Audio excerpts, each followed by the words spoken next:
Welcome, everyone, to Stadium Journey's Obstructed Views, the show where a couple of guys in a couple of different countries have a couple of beers and discuss a stadium somewhere in the world and their experiences there. I'm Paul. And I'm Dave. And we are excited to be with you again tonight, or today, or this afternoon. I don't know when you're watching this. Before we get started, please make sure to subscribe to the Stadium Journey YouTube channel, like the video, even if you don't like it, pretend, and leave comments. The official Stadium Journey review of today's venue can be found at stadiumjourney.com, or just click the link that's in the comments below. So let's get rolling. Dave, what are you drinking today? So I have a true blast from the past and a true Obstructed Views beer. So in the late 70s, early 80s, Canada was dominated by three major breweries. There was Molson, there was Labatt's, and there was Carling O'Keefe's. And they all had huge sporting presence, and they were just big. This was before there was such a thing as craft brewery. And I'd actually love to, curiously, I'd love to see how the sales charts on some of those big guys have gone over the last sort of 10 years where, you know, it seems less cool to drink big beer. But anyway, I ran across this beer, eons ago, like when I just turned drinking age. And is there any other Obstructed View beer better than OV? So OV stands for Old Vienna. It used to be a Carling O'Keefe beer. They used to own the Toronto Argonauts, actually, way back when. But Carling O'Keefe had since been bought by Molson, so definitely not a craft brew. They were a major brew, but OV, what do you got? Okay, so in my stadium travels, whenever I'm doing a review for Stadium Journey that's taking me on the road somewhere, my new mission whenever I visited a place, and it's not even a new place, it's an old place, is to find a brew pub in the area. So earlier this summer, I was up in Winnipesaukee, New Hampshire, made famous by the Lake Winnipesaukee. Laconia is actually the name of the town. And a good friend of mine from high school that I'm still in very close touch with, Ben, lives up in New Hampshire now. So when I'm up in that area, I said, Ben, where do I need to go to get a great beer? And he has not steered me wrong yet. And again, when I was in Laconia, he told me, go to Meredith, go to Twin Barns Brewery.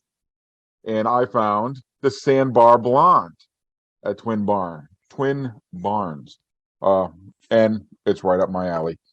Twin Barns had a nice selection of beers, but you know me, as you told me when we got together in St. Paul, you just have 30 variations of the same beer.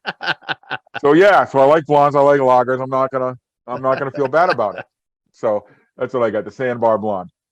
If you're visiting today's destination, you might be drinking a Purple Rain. So you can see where this is going. The Purple Rain from Lake Monster Brewing, because today we're talking about Allianz Field, the home of Minnesota United Football Club. Before we dive in, let's take a look at the Stadium Vitals.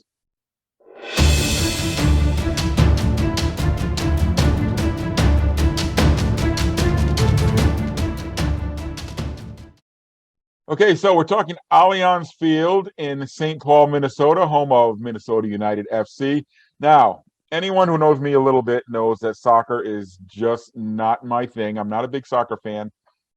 I've only been to one MLS facility. I've been there maybe 50 times because I used to work at Gillette Stadium. Gillette Stadium may be among the worst in the MLS. So when we all had the Stadium Journey get-together this summer, we were going to the St. Paul Saints, but the schedule worked out perfectly that MNUFC was playing in the afternoon. So we all decided to make it a doubleheader. So I walked into Allianz Field, and Pam can attest to this. The first word out of my mouth was, wow. What would make a non-soccer fan fall in love with a soccer stadium right away? Well, I mean, there could be that theory that those with low expectations are wowed the most. But you know what? That's not it. That's not it. I think you're right. It's probably you probably have the most experience at one of the worst. Not the worst, but probably one of the worst.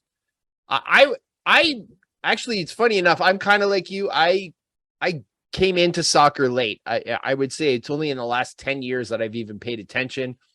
Had not been for Stadium Journey, I probably would have never gone to soccer. Went to my first Toronto FC game as a reporter, and then sort of picked it up along the way. Minnesota United is one of the kind of 3 new ones that I have been lucky enough to go to this year.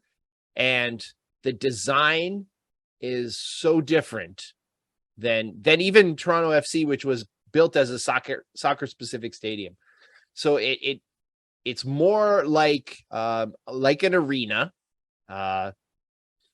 You have like I guess I compare it. Gillette would be the same. You kind of got the 2 grandstands on the sides. You got something on the ends, but they're all kind of disjointed. You can see through. It's not like that full enclosed feeling. Toronto FC is the same. 2 grandstands, 2 ends. They're all in parts. Allianz Field is this enclosed area that you might not think it's a big deal, but so much of a soccer atmosphere is sound, and that sound just stays in under the overhangs. It does. So you're not worried about weather, and that sound just keeps in there. And whether or not you are a big soccer fan, there's nothing like going live. It's totally different. And you know what? As a big hockey fan, that's what I've been telling people for decades. Hockey can be experienced best live. Soccer is exactly the same way. Yeah, absolutely. And I feel that we kind of had the perfect situation because we were a couple sections from Wonderwall. Wonderwall is the supporters section at Minnesota United, and it is a traditional European supporter section. So they don't have seats. It's all in the one end. If I was better at geography, I'd be able to tell you which direction that end is. It was the end by the highway, if that helps. Yeah, not really. I'm Canadian. North, south, landlocked Ontario, we don't have north, south, east, west here. But anyway, there are no seats there. There are just rails. You're expected to stand. And Cincinnati, which just built a new one, is like this. Columbus, which just built a new one, is like this. You have the end, and we're it's a great attitude. We're not even sugarcoating it. If you want to sit down, don't be here because you can't sit down. And those guys, they're on the floor. Man, they make their own fun, don't they? They sure do. And it was Pride night, so they had some Pride specific stuff going on too. They had the multicolored streamers, which was just a gorgeous touch before the game. Yeah, the amount of organization that these supporter groups have is just unbelievable. There's nothing really like it.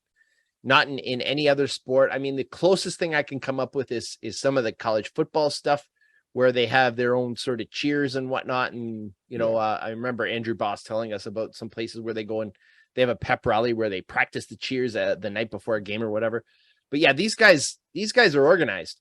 One little benefit. One little benefit that I thought of that was really cool is they had the closed captioning for those who couldn't hear as well, I guess.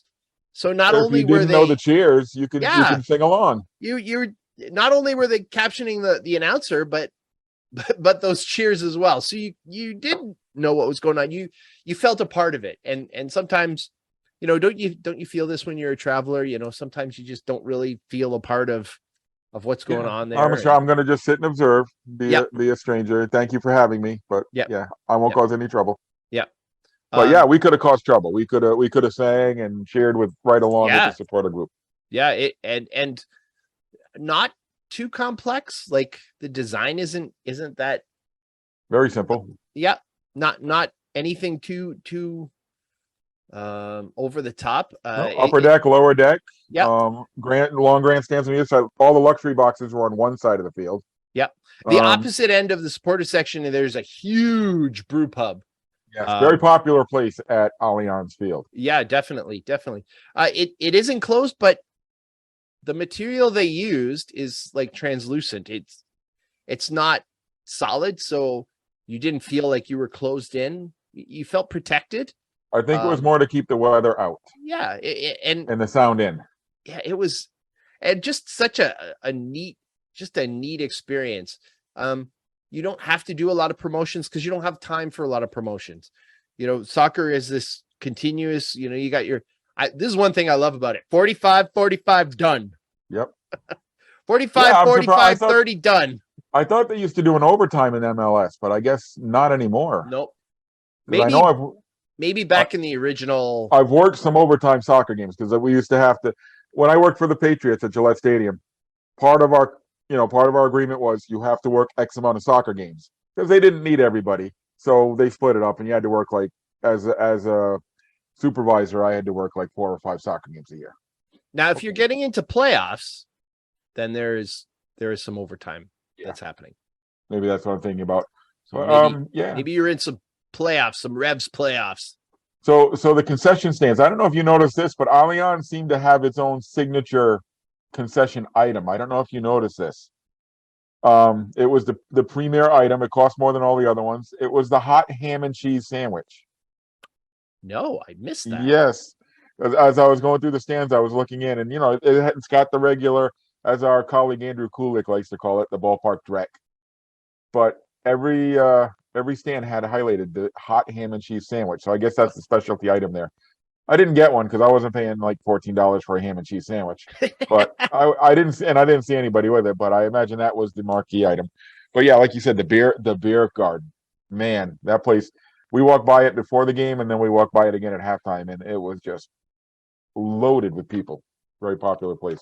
Yeah, they have their own kind of unique sort of stuff going on there too, like fan wise. I haven't seen this anywhere else, but on corner kicks, everybody stands up and they swing their scarf around. So that was kind of cool.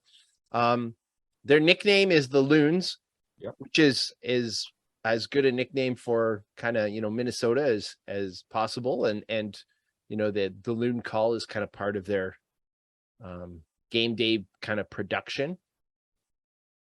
We jumped right into what was going on inside. We didn't even talk about what was going on outside. Pre-game, they got a lot going on. What do they call it? The lawn.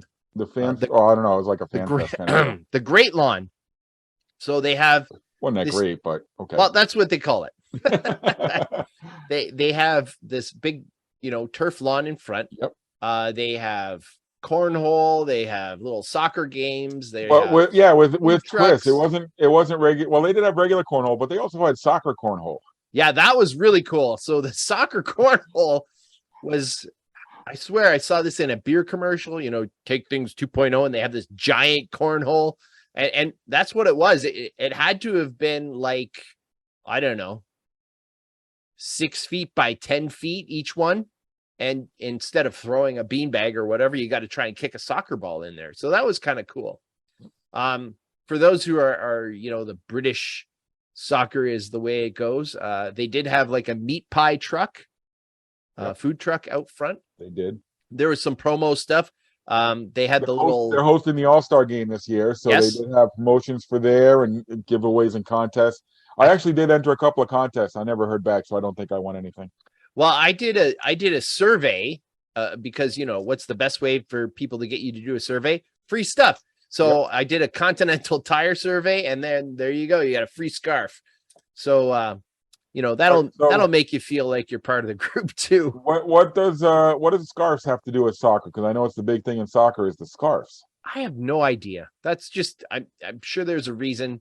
And we were there on a 95-degree day, so a scarf was very essential gear to have. Well, yeah, it's it's something to twirl when you when you have your national anthem. You hold it up above your head and you sing along.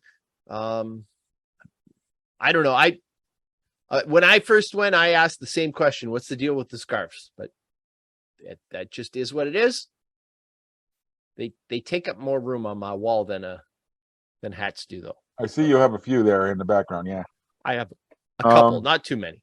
So I guess if I had to point out a negative aspect of the facility is the neighborhood. Now it's not located in the best part of St. Paul. Now, the interesting thing is, before we went out to St. Paul, I kind of checked everything out on Google Maps and stuff. And you know how you can do like you can put your little guy on the street, you can zoom around. There was no soccer stadium when I did that. Mm. So that area, and there's still some evidence of it, was all like strip malls. So they tore down a bunch of strip malls to build this stadium. And I think it's going to eventually, it looks like they've got lots of room to build up the area right around the stadium.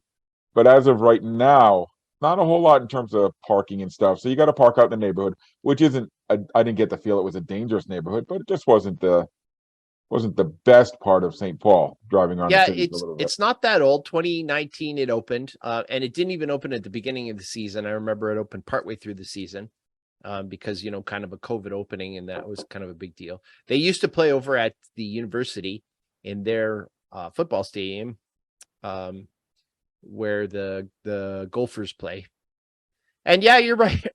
You could see it was almost like a line, like, okay, here's kind of where the new development is, and over there, not so much.